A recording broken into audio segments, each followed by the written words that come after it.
मन मनुष्य की विशेष उपलब्धि है, जिसके द्वारा वह रोटी, कपड़ा, मकान, धन, परिवार को अपना मानकर उनके निमित्त से, उनके वियोग आदि से या उनके लिए हानिकारक संयोगों से या शरीर आदि में पीड़ा से दुखी होकर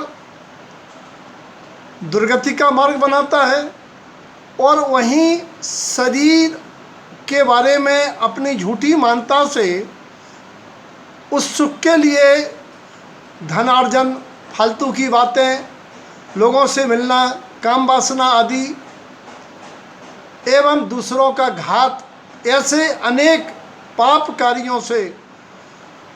कार्यों में दुष्ट आशय पूर्वक आनंद मानने रूप रौद्र ध्यान करता है।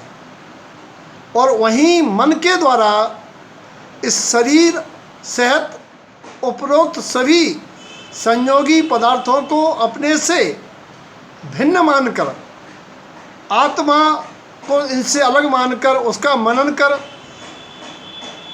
अनुभव प्रमाण सच्चा शुद्धान ज्ञान पूर्वक धर्म ध्यान का आराधन करता है।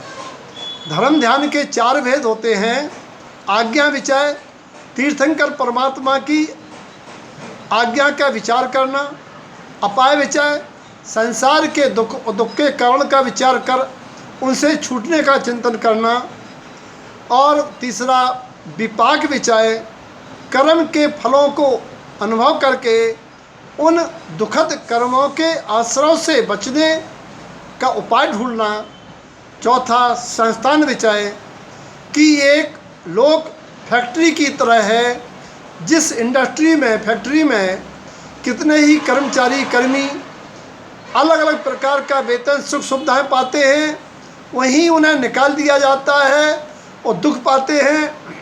इनका क्या कारण है?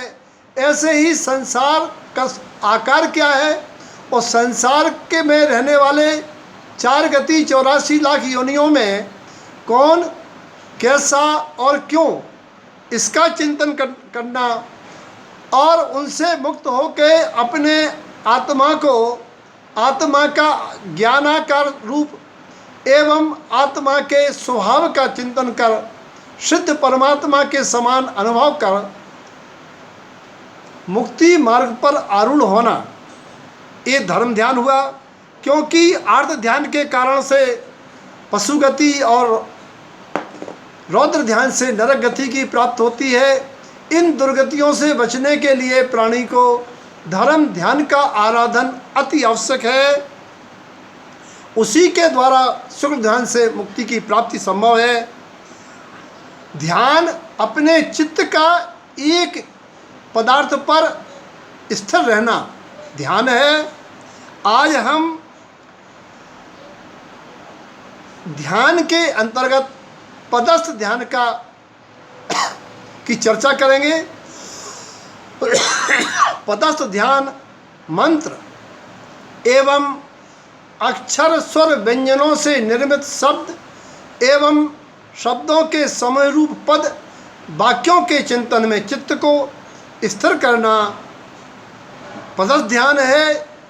तो उस स्थिर करने में अपने आत्म पद का विचार आना, उन संसारी पदार्थों से विकल्पों से हटकर आत्म पद का अनुभव करना, परमात्म पद का अनुभव करना पदस्थ ध्यान है। जिसका अभिप्राय है उपरोक्त पद आदि के चिंतन से संसारी कर्म संयोगी शरीर आदि के साथ रहते हुए भी मैं इनसे अलग हूँ और मैं परमात्म स्वभावी हूँ। मुझे वीतरागता का मार्ग प्रयोजनीय है। तभी प्राणी अधर्म से बचकर आत्म सद्भाव द्वारा धर्म आराधन कर मुक्ति मार्ग पर आरूढ़ होता है। यथा ओम बीजाक्षर से 3 लोक के अग्रभाग में अर्धचंद्राकार सिद्ध शिला पर ओम के बिंदु की तरह अनंत सिद्ध परमात्मा शरीर आदि सब कर्मलों से रहित परमानंद दशा में मात्र ज्ञान ज्योति स्वरूप आत्मा है। वैसा ही मैं इस देह में रहता हुआ इस देह और संयोगी पदार्थों से भिन्न हूँ। मैं भी आनंद स्वरूप ज्ञान मूर्ति आत्मा हूँ। और ये मलन परिणतियाँ होना जो कर्मोदय जन्य है, मुझे दंडनीकारी अनुभव करना, मुझे तो एकमात्र ज्ञायक रहना ही इष्ट है। मेरा धर्म चेतना है। मेरे जीवन का प्रयोजन सिद्धों के समान सिद्धि प्रगटाना है। इस प्रकार मंत्र पद आदि से अपने आत्मपद का अनुभव करना पद ध्यान है, जो विकारों को निर्मूल कर शुद्ध आत्म अनुभूति का कारण है। सभी के जीवन में पद ध्यान की स्थिति बने, सबका जीवन मंगलमय हो, इस भावना के साथ सबको जय